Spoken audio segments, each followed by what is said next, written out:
Welcome back to Nation. Connor Garnett here, and I'm going to give you 3 strategies to own that kitchen line and keep your opponents back.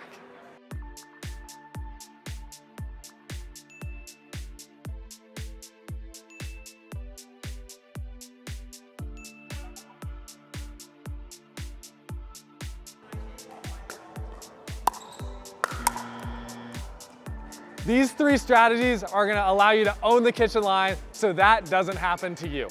Let's get into the 3 strategies. First, we want to hit the ball at its highest point, whether that's out of the air or letting it bounce. Second, the intentionality of where we're hitting this force shot to put our opponents in a weak position. And third, we want to expect that 6th ball after we hit our 4th to come back, and we're ready for that and have a plan.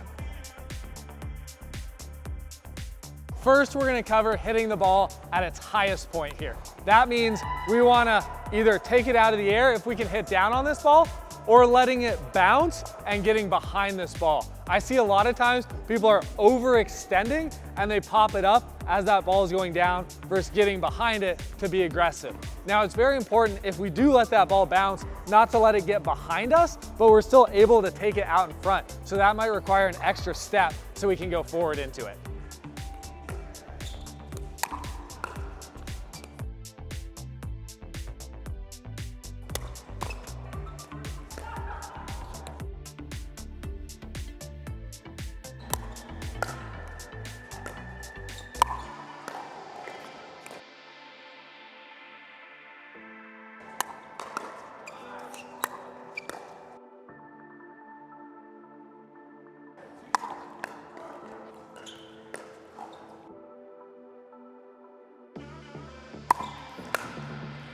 So it doesn't necessarily matter if we're taking it out of the air or off the bounce. We're just trying to attack it the best we can and make that judgment call. Sometimes we're not going to be perfect, but making sure you have that thought in your head there.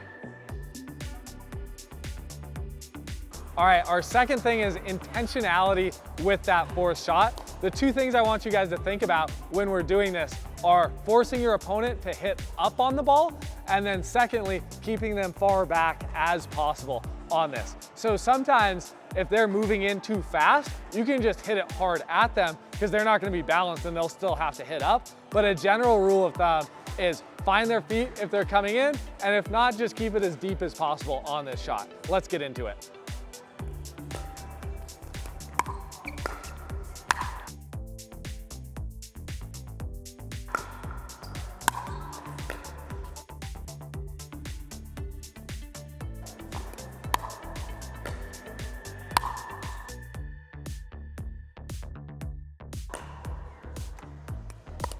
So notice there I have to move my feet a lot to get in the correct position so I can continue to keep him back. Those first couple, I'm really finding his feet in the transition, and then once he hits a high one, I don't have to worry as much. I can keep him back and then start looking to put that ball away with angles and winners.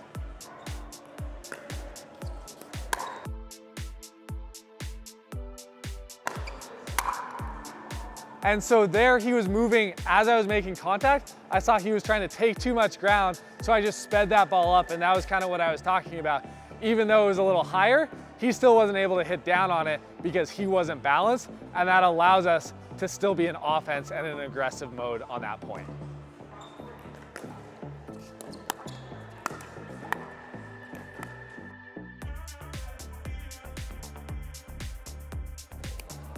And so there I didn't really have a shot that I was trying to hit with that 4th, and he was able to get to the kitchen for free.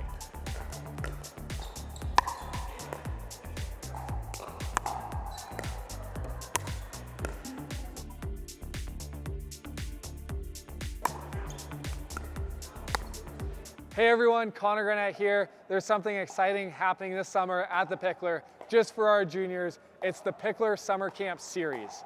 It's going to be 2 4-week programs, one in early summer and one in late summer. It's just for our juniors, and whether you're just brand new to pickleball or you've been playing and competing in tournaments, it's the perfect way to level up your game, build confidence on the court, meet other juniors as well. Click the link in my bio to sign up now.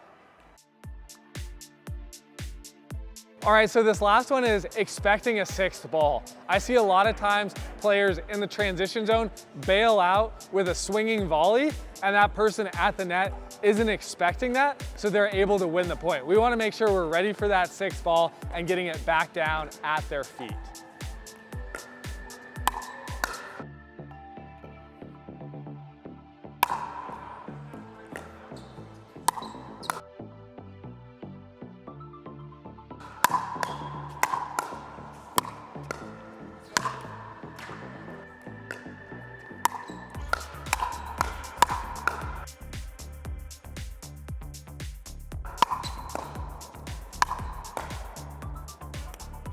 When we're at the kitchen line, we can hit it down a lot easier because we're closer to the net, so that trajectory down can be a lot sharper. When they're in the mid-court, it's harder to get it down while still clearing the net, so we have the advantage, and once you start giving that up and they're able to get in, you're gonna start losing those points, so we wanna make sure we recognize that and keep it down at their feet when we can and keep them back. Here we're gonna be getting into rec play for players at the kitchen to own that kitchen line. We wanna make sure they keep their opponents back, and we're gonna break down exactly how to do it with some great visuals.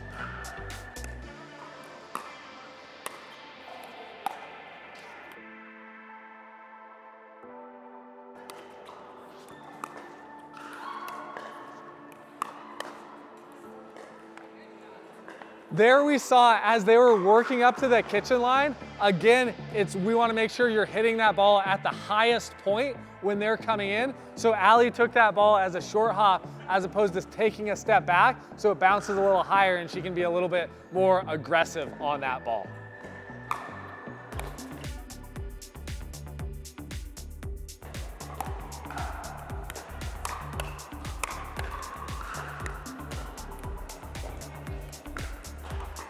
So that's a great example of on that fourth ball, having some intentionality behind that. They left that drop a little bit high, and with that fourth ball, it was just kind of back in play, not really finding their feet. The goal of that fourth ball, as we talked about, is making sure that we get them in an uncomfortable spot and angle them off so they're either moving or we find their feet.